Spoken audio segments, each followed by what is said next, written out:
नमस्कार दोस्तों, Kumar study circle में आप सबका स्वागत है। आज हम फिर से सीमो की परीक्षा को आगे बढ़ाते हुए आज संयुक्त रूप से आपदा प्रबंधन, ठोस अपशिष्ट और पर्यावरण प्रदूषण को एक साथ में उठा रहा हूँ। कुछ क्वेश्चंस आपके परीक्षा की दृष्टि से इम्पोर्टेंट, जिसको लेके हम चलेंगे। क्वेश्चंस था, भूस्खलन की घटनाएं किस काल में सर्वाधिक होती है? नो डाउट यार, वर्षा काल में सर्वाधिक होती है। रेडियो सक्रिय तत्व क्या है? तो एल्युमिनियम, कैडमियम, तांबा। सही आंसर सी आएगा, यूरेनियम। यूरेनियम जो है रेडियो एक्टिव तत्व के अंतर्गत आता है। आपके सामने क्वेश्चंस आता है, चेरनोबिल दुर्घटना में व्यापक जनहानि का क्या कारण था? सही आंसर बी आ जाएगा, रेडियोधर्मी प्रदूषण। रूस में यह घटना रूस में हुई थी। जून 1972 में विश्व पर्यावरण सम्मेलन का आयोजन कहाँ किया गया था? सही आंसर ए आएगा, स्टॉकहोम में किया गया था। क्वेश्चन है, संयुक्त राष्ट्र पर्यावरण कार्यक्रम UNEP कब प्रारंभ हुआ? सर इसका भी आंसर यही आएगा, 1972 से ये प्रारंभ हुआ था। क्वेश्चंस आपके सामने आता है, 2002 में विश्व पृथ्वी सम्मेलन आयोजन कहाँ किया गया था? सही आंसर है सी, जोहान्सबर्ग में किया गया था। अदृश्य प्रदूषण किसे कहा गया है? सही आंसर डी आएगा, शोर प्रदूषण को अदृश्य प्रदूषण कहा गया है। शोर दिखाई नहीं देता। क्वेश्चन हमारे सामने था, विभिन्न देशों में मानव स्वास्थ्य एवं दुष्प्रभावों को ध्यान में रखते हुए अधिकतम ध्वनि सीमा कितना निर्धारित की गई है? सही आंसर बी है, 75 से 85 डेसिबल निर्धारित की गई है। क्वेश्चंस हमारे सामने हैं, विश्व का प्रमुख आपात स्वयंसेवी संस्था क्या है? आंसर सी आएगा, रेड क्रॉस आंसर आएगा। भारत में भूस्खलन प्रभावित है? सही आंसर सी आएगा, हिमालय क्षेत्र। हिमालय क्षेत्र में सबसे ज्यादा भूस्खलन की घटनाएं होती रहती है।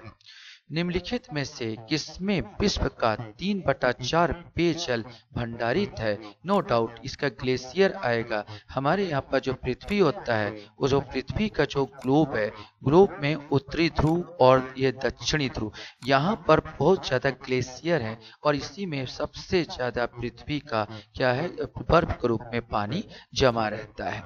कौन सा महाद्वीप धरती के भूक्षेत्र के 30% भाग में व्याप्त है? सही आंसर बी आ जाएगा आपका, अर्थात एशिया महाद्वीप। ऐसा विश्वास किया जाता है कि हमारा भूमंडल निरंतर अधिक उष्ण होता जा रहा है। ऐसी अवधारणा है कि अंततोगत्वा इस प्रक्रिया के निम्नलिखित परिणाम होंगे, तो नो डाउट ए आंसर आ जाएगा, ध्रुवीय हिमखंड का पिघलना। ध्रुवीय हिमखंड पिघलेगा और हमारा यहाँ पर जो पृथ्वी है वह पूरा डूब जाएगा, ऐसा अनुमान लगाया जाता है। ज्वालामुखी उद्गार के सर्वाधिक महत्वपूर्ण प्रभाव की अनुभूति क्या होगी? कहा जाता है दीपों के धंसने के रूप में। महासागरीय जल में कार्बन डाइऑक्साइड के समान वांछित स्तर से अधिक अवशोषण तथा विघटन होने के साथ यहाँ पर क्या हो जाएगा? तो सर पादप प्लैंकटन में वृद्धि होगी। माने जो पादप जो होता है, वहां का घास फांस जो काई है, उनमें वृद्धि होती चली जाएगी। क्वेश्चन हमारे सामने आएगा, संसार के कुल ऊर्जा का कितना जीवाश्म ईंधन से प्राप्त होता है?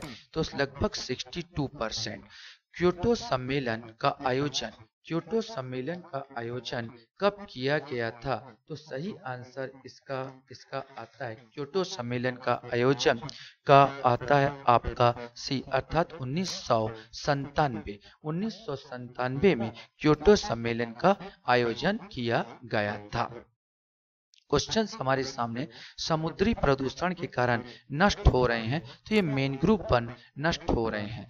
आपके सामने मैंग्रोव वन क्या है? ये सर ज्वारी वन है जो ऊपर, जिनकी जड़ें ऊपर से नीचे से ऊपर जाती है। इस प्रकार नीचे से ऊपर जाती है, जहाँ पर छिद्र होते हैं बहुत सारे, और मैं आपको बताऊं, डायरेक्ट ये वायुमंडल के नाइट्रोजन को अवशोषित करते रहते हैं।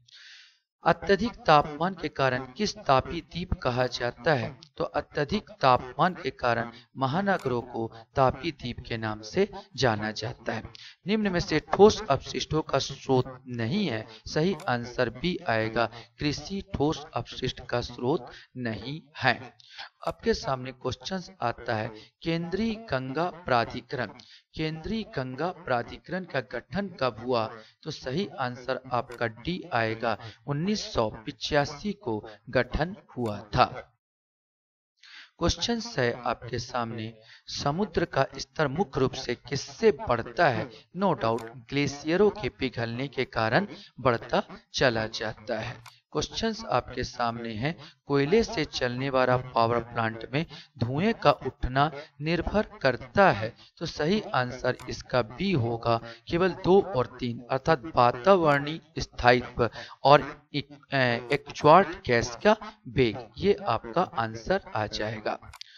क्वेश्चंस आपके सामने हैं, नीचे लिखे में से प्राकृतिक आपदा से बचने के लिए कौन सा उपयुक्त है? सही आंसर है सामुदायिक सहभागिता। सबके सब सामुदायिक सहभागिता करें तो आसानी से आपका प्राकृतिक आपदा से बचा जा सकता है। क्वेश्चन है, मीथेन में वृद्धि होती है। सही आंसर है जल मल के सड़ने से। क्वेश्चंस आपके सामने आता है, महानगरों में होने वाला धूम कोहरा किसका परिणाम है? सही आंसर है वायु प्रदूषण का परिणाम है। क्वेश्चंस आपके सामने आता है, पर्यावरण अधिनियम कब पारित हुआ? ये सर आपका विषय है, पर्यावरण अधिनियम 1986 में पारित हुआ था। वायुमंडल में किस भाग में ओजोन गैस पाई जाती है? नो डाउट समताप मंडल में ओजोन गैस पाई जाती है।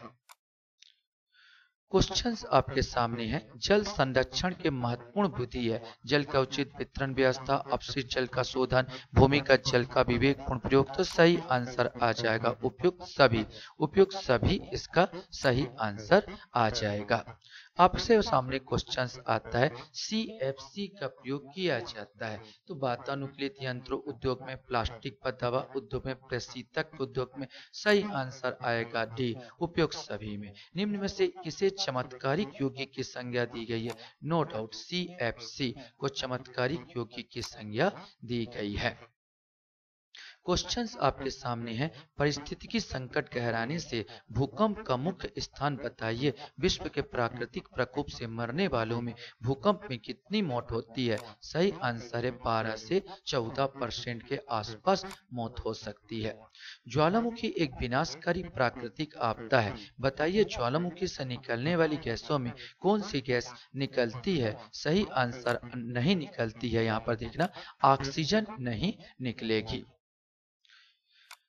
आपके पास क्वेश्चन है, चट्टानों का रासायनिक अपक्षयन। चट्टानों का रासायनिक अपक्षयन निर्भर करता है। सही है भारी वर्षा पर। यहाँ पर भारी वर्षा पर निर्भर करता है। आपके सामने क्वेश्चन आता है, पृथ्वी प्रणाली की संरचना निम्नलिखित बनाती है। सूची 1 और सूची 2 में मिलाते हुए सही उत्तर दीजिए। तो सही आंसर इसका बी लगाओगे, अर्थात वातावरण का पहला माने निष्क्रिय गैस, ऊपर नाइट्रोजन टाइप के रहते हैं। बी का आएगा तीसरा, अर्थात आएगा जैव वातावरण, सावयव पदार्थ, स्केलेटाइन पदार्थ। और तीसरे का आंसर आपका बताता है दूसरा, अर्थात आर्द्रता वातावरण, हाइड्रोस्फीयर, लवण, ताजा पानी, बर्फ और आइस, और लिथोस्फीयर माने लाइट सिलिकेट्स। क्वेश्चंस आपके सामने है, निम्नलिखित अस्पताल अपशिष्ट के विशिष्ट प्रकार के युग्मों में से कौन सा सही नहीं है? आंसर सी आएगा, मृतिका 8 से 10%। क्वेश्चंस आपका आएगा, स्वच्छ जल।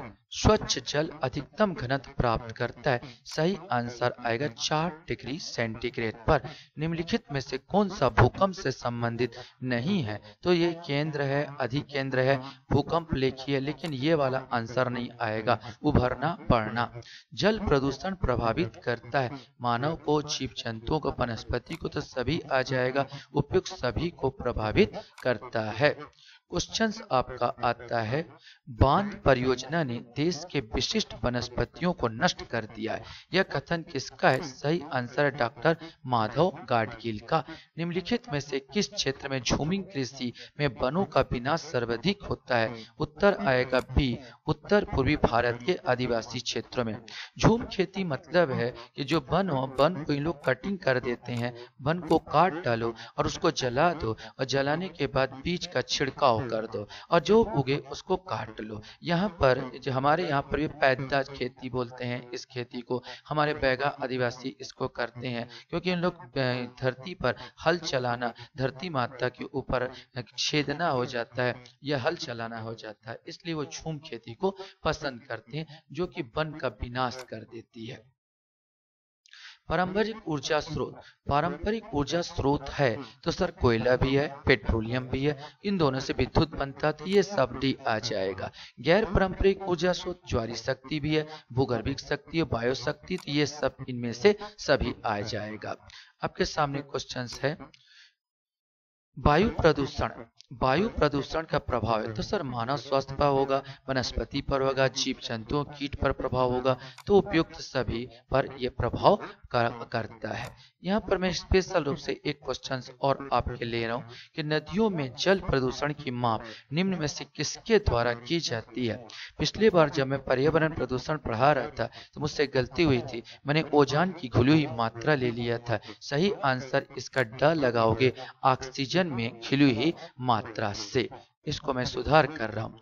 चलिए, आपके पास ये है, तो आपको अगर अच्छा लगता है मेरे वीडियो तो सब्सक्राइब कर सकते हो, लाइक कर सकते हो, शेयर कर सकते हो। थैंक